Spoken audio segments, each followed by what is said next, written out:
జై అచల సద్గురు ప్రభు మహారాజుకు జై. శ్రీ దక్షిణామూర్తి సమారంభం, శ్రీ శివరామ దీక్షిత మధ్యమం.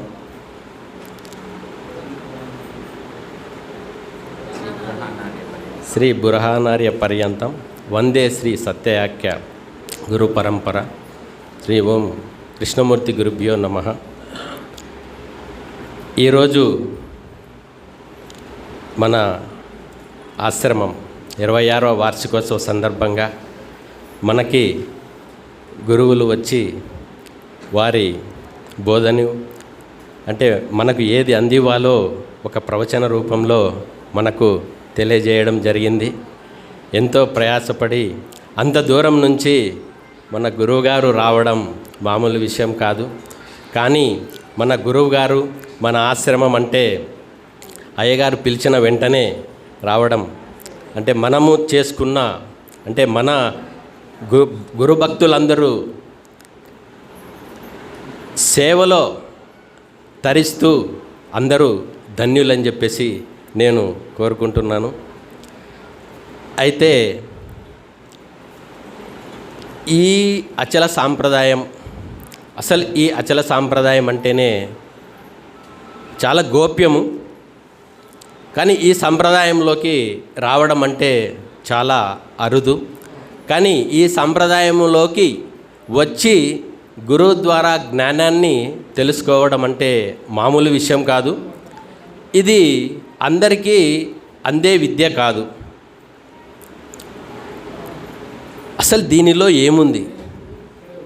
ఇప్పుడు గురువులు అంటే చాలామంది గురువులు ఉంటారు.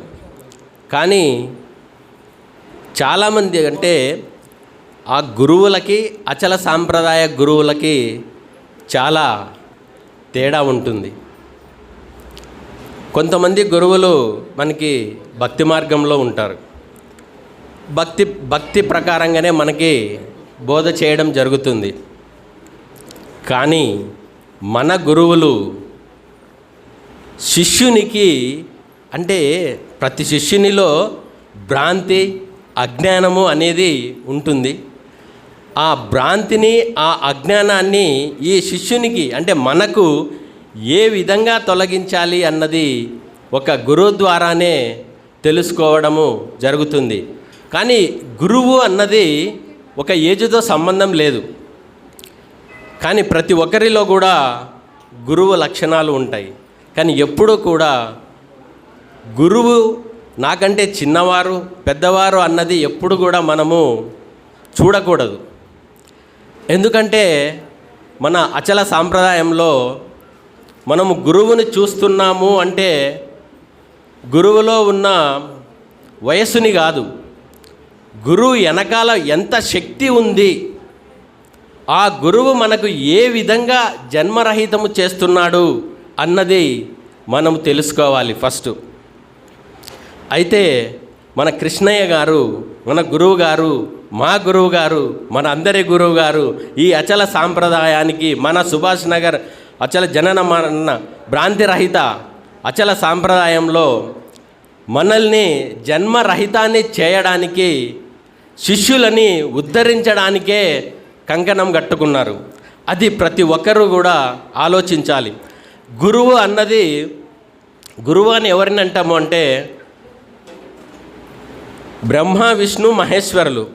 మరి బ్రహ్మ, విష్ణు, మహేశ్వరులని ముగ్గురిని కలిపి గురువు అని ఎందుకన్నారు? సృష్టికర్త కానీ, లయకర్త కానీ, జ్ఞానాన్ని బోధించే బ్రహ్మ అంటే సృష్టిని చేసే బ్రహ్మ కానీ, పరిపాలించే విష్ణువు కానీ, లయకారకుడు ఈశ్వరుడు కానీ, మరి ఈ ముగ్గురిని కలగలిపి మరి గురువుకే ఎందుకు ఇచ్చారు అంటే ఈ ముగ్గురికి కూడా అతీతులే. ఎందుకంటే భగవంతుడు ప్రత్యక్షమయ్యి నీకు గురువు కావాలా, దేవుడు కావాలా అంటే మనకి ఫస్ట్ గురువుగారు మనకు చూపించింది ఈయన గురువు, ఈయన దేవుడు అని మనకి ఎవరు చూపిస్తారు? గురువే కాదా? కాబట్టి గురువే మనకి అత్యంత మనకు విలువైన ఒక వజ్రము లాంటి వారు. అయితే ఈ సాంప్రదాయంలో గురువుగారు యాక్చువల్గా నేను ఈ సాంప్రదాయంలో నాకు అంత ఎందుకంటే నా ఆఫీసు నాకు అసలు టైం కూడా ఉండదు. కానీ అట్లాంటి వాణ్ణి కూడా ఇక్కడికి తీసుకొని వచ్చి ఒక మాట తీసుకున్నారు నా దగ్గర. అయ్యా, ఏ సభలో అయినా సరే, ఎక్కడైనా సరే నిన్ను పిలిచి ఒక మాట మాట్లాడు అంటే నువ్వు వచ్చి మాట్లాడాలి అని చెప్పేసి నాతోటి మాట తీసుకున్నారు అయ్యగారు. ఎందుకంటే అక్కడ నేను పలికింది కాదు, నేను ఇక్కడికి వచ్చి నేను పలాంది పలకాలి అంటే నేను పలికేది ఏముండదు. ఇక్కడికి వచ్చిన తర్వాత భక్తునికి, శిష్యునికి ఏది అందివ్వాలా అన్నది గురువే పలుకుతారు. ఆ మాట చెప్పి నన్ను ఈ మార్గంలోకి పయనించేటట్టు నాకు ఎల్లవేళలా వెనుక ఉండి ముందుకు, అంటే గురువుగారు వెనక ఉండి నన్ను ముందుకు దోస్తూ ఉంటారు అనమాట. నీ వెనక నేనున్నాను, నువ్వు ముందుకెళ్ళు అని చెప్పేసి నన్ను ఎల్లవేళలా ఈ అజ్ఞానాన్ని వదిలించి జ్ఞాన మార్గంలో నడవమని చెప్పేసి మన అందరికీ, అంటే ఈ సాంప్రదాయంలో ఉన్న వాళ్ళందరికీ, ప్రతి ఒక్కరికి కూడా, అంటే శిష్యుడు తరించాలి అని చెప్పేసే తపన అంతా. శిష్యుడు తరించాలి అంటే ఏం చేయాలి, ఆ శిష్యునికి ఏ విధంగా జ్ఞాన మార్గంలో పయనించేటట్టు చేయాలి అన్నదే తపన. అంటే ఎప్పుడు కూడా గురువు శిష్యుని దగ్గర ఏది కోరడండి. ఎంతసేపు ఆయన గురు మార్గంలో తరించేటట్టే చేస్తాడు, కానీ ఎప్పుడు కూడా నాకు అది కావాలి ఇది కావాలి అని చెప్పేసి ఎప్పుడు కోరరు. అటువంటి ధర్మ మార్గంలో నడుస్తున్నాడు కాబట్టే ఈ రోజుకి కూడా మన అచల సాంప్రదాయంలో మన గురువు అంటే, గురువుగారితో పాటు నేను కూడా చాలా సభలకు వెళ్ళడం కూడా జరిగింది.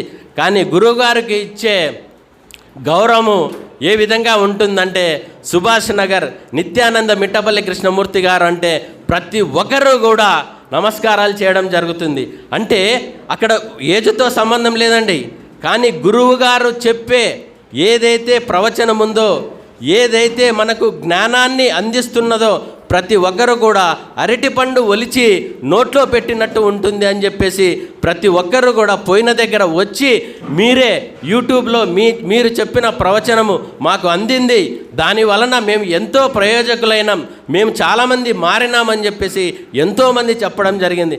కానీ ఇలాంటి గురువు మనకు దొరకడము, ఈ గురువు ద్వారా మిగతా గురువులు కూడా మనకి దొరకడం కూడా మనము పూర్వజన్మలో చేసుకున్న ఎంతో సుకృతం. కాబట్టి మనము ఈ గురు పరంపరలో ఉన్నాం కాబట్టి మనం అందరము గురువులు చెప్పేది ఆచరిస్తూ తరించాలని చెప్పేసి నేను కోరుకుంటున్నాను. జై అచల సద్గురు ప్రభు మహారాజుకు జై. జై గురు. జై అచల సద్గురు ప్రభు మహారాజుకు. మరి చంద్రశేఖర్ గారు వారి యొక్క అభిప్రాయాన్ని తెలియజేశారు. ఏదైనా సద్గురు అర్పణం అమ్మ. గురువు యొక్క ఆశీస్సులే వారికైనా నాకైనా ఎవరికైనా కానీ వారి ఆశీస్సులు ఉన్నంతకాలం మనం ఇలాగ కొనసాగుతూ ఉంటాం. వారి యొక్క అనుగ్రహంతో జీవించగలుగుతాం. వారి అనుగ్రహంతో ఒక మాట మనం చెప్పగలుగుతాం. అది మంది కాదు, మన కర్తలం కాదు. కర్త కర్మ క్రియ మొత్తం కూడా ఆ గురుదేవులే. అందులో ఏమాత్రం కూడా సందేహం లేదు. ఎప్పుడూ అదే ఆలోచన మనకు ఉండాలని, ఎప్పుడూ గురువు యందు మనకు ఆ విశ్వాసం తగ్గకుండా, ఆ నమ్మకం తగ్గకుండా ఉండాలని, ఉండేట్లుగా చేయమని వారిని ప్రార్థిస్తూ వారినే శరణు వేడుకుంటూ జీవించడమే మనం చేయవలసింది. అంత మిక్కిలి మరి ఇంకోటి ఏది కూడా లేదు. ఇప్పుడు అందరికీ జై గురు. మరిన్ని ఆధ్యాత్మిక రహస్యాల కోసం అచల బోధ, ఆత్మబోధ, భగవద్గీత, అలాగే పండుగల్లో దాగిన అర్థాలు, అంతరార్థాల కోసం మరియు యోగము, ధ్యానము మొదలైన అనేక ఆధ్యాత్మిక తెలుగు ప్రవచనాల కోసం క్రింద ఉన్నటువంటి రెడ్ కలర్ సబ్స్క్రైబ్ బటన్ను క్లిక్ చేయండి. అలాగే ప్రక్కనే ఉన్నటువంటి గంట సింబల్ను నొక్కండి. అలాగే ఈ వీడియో మీకు నచ్చినట్లయితే లైక్ చేయండి మరియు షేర్ చేయండి. జై గురు.